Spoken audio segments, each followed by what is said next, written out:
আল্লাহর রাসূল বলেন, সালমান চেহারাটা মলিন কেন, কারণটা কি?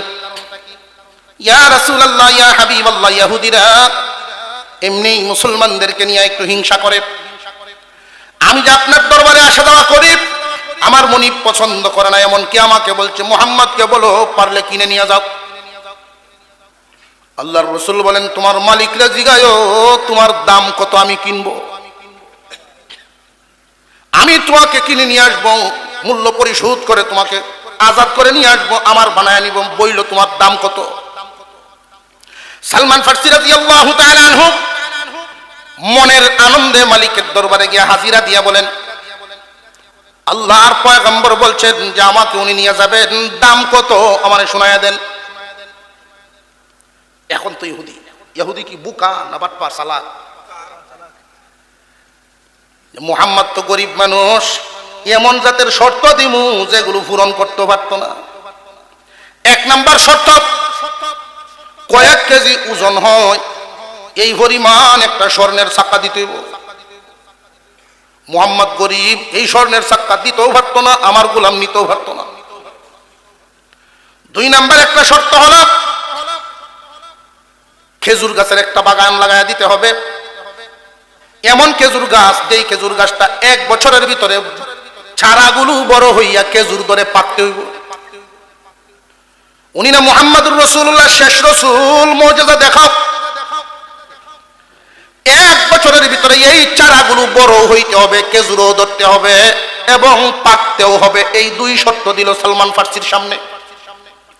পরের দিন নবীজির দরবারে সালমান এসে বলেন, ইয়া রাসূলুল্লাহ, আমার মুনিব এই 2 শর্ত দিচ্ছেন, কয়েক কেজি ওজন একটা স্বর্ণের চাকা দিতে হবে, খেজুর গাছের একটা বাগান লাগায় দিতে হবে।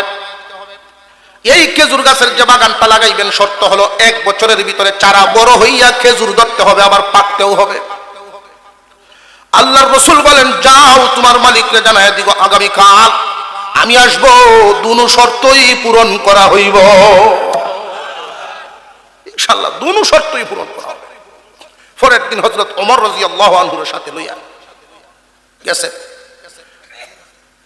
ওই ইহুদি মালিক যেই মাত্র দেখছেন মুহাম্মাদের সাথে ওমর, পিছনের দরজা খুললে ভাগ্য চিন্তা ভাবনা করতেছে। আর কারণ হইল, এখন চাউলের কেজি যদি হয় 60 টাকা বা 70 টাকা, কেউ যদি সুযোগ পায় 150 চায়, এটা কি নেয় না অন্যায়? শাসনের যোগ্য না, ফিরা খাওয়ার যোগ্য না? সে মনে করছে এরকম একটা অপরাধ আমার তো হয়েই বসে, গোলামের দাম চাইতাম টেহা পয়সা দিয়া, স্বর্ণের সাক্কা চাই বলেছি। এখন উমর আইসে মনে হয় সম্ভবত আমার সাইজ করবো, ডরাইতেছে। আল্লাহু আকবার। হযরত উমরকে দেখলে তখনকার সময়ে এই নামের এত প্রভাব ছিল, বাচ্চারা যদি কাঁদতো, মহিলা মা বোনরা বলতেন, বাবা কান্দে না, কান্দে না, উমর আইতাছে, কান্দে না, তিডরা এমনি কান্দা বন্ধ করে ঘুমাই যেত। নামটার এত প্রভাব আল্লাহ করে দিয়েছে। আল্লাহর রাসূল ওমরকে নিয়ে গেলেন। উমর রাদিয়াল্লাহু আনহু বিষয়টা জানেন না, সাথে গেছে। সালমান, তোমার মুনিব কই, বলো আসার জন্য। আইসা, স্বর্ণের চাকা দিতে হইব? জি, দাও একটা পাথর আনো। মুনিব হেলা করে এক পাথর সামনে তুলে নিচ্ছে। আল্লাহর রাসূল বলে, তোমার হাতেই রাখো। নবীর জবান মুবারক থেকে ফু দিলেন, তার হাতেই এই পাথর স্বর্ণের চাকা হয়ে গেছে। ইহুদি সালমান ফারসির কানে কানে কই, আগে যদি জানতাম এরকম হয়েই যাবে, কে তো একটু বড় পাথর লইলাম না।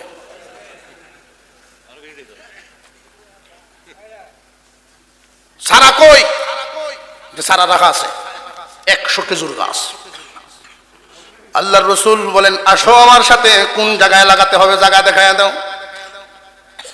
এক একটা চারার সাথে নবীজি কথা বলেন, আর জানেন নবীজির জবানের কথা যদি বের হয় কবুল হইবনি, হইতো না। আয় আল্লাহ, এই গাছের মধ্যে 1 বছরের ভিতরে তুমি খেজুর ধরায়া পাকায়া দিও। আপনার আমার পয়গম্বরের শান উম্মত জানে না। নবীজির শানের আলোচনা পরিবারে হয় না, সন্তানদের সামনে মা বাবায় করে না। মুহাম্মদুর রাসূলুল্লাহর মর্যাদার আলোচনা যদি সমাজে হইতো, মুসলমানের সন্তানরা জানতো। মুসলমান ইমানদার ভাইয়েরা আমার, এক একটা চারা লাগানো শুরু করে দিলেন, বাগান লাগানো শেষ। ওই ইহুদি সালমান ফার্সিকে নবীজির সাথে দিয়ে দিলেন। আল্লাহর পয়গম্বর বলেন, সালমান আমি তোমারে আজাদ করে দিলাম। 1 বছর পরে এই ইহুদি গেছে আল্লাহর রাসূলের দরবারে। নতুন গাছের খেজুর, যেই গাছ লাগাইছিলেন এই গাছের খেজুর লইয়া নবীজির দরবারে গেছে। ইয়া রাসূলুল্লাহ, ঈমান আনার জন্য আইছি। সুবহানাল্লাহ কইতেন না? আপনি যে শেষ নবী, শ্রেষ্ঠ নবী, সত্য নবী, কোনো সন্দেহ, ঈমান আনার জন্য আইছি। তবে একটা সন্দেহ রয়েছে জানার জন্য, কি এই 100 খেজুর গাছের মধ্যে 99টা তুই খেজুর ধরছে, একটা দিয়ে ধরছেন, এটা ছুটুই রয়েছে। মসজিদ নববীর কোনায় হযরত ওমর উনি বলেন, এই গাছটা তো আমি লাগাইছিলাম। 99টা লাগাইছেন বিষ্ণু, আর যেই গাছটা আমি লাগাইছিলাম এটা বড় হইব কেমনে? আমার আর তার রাসূলের বেশ কম আছে না? আল্লাহু আকবার বলে।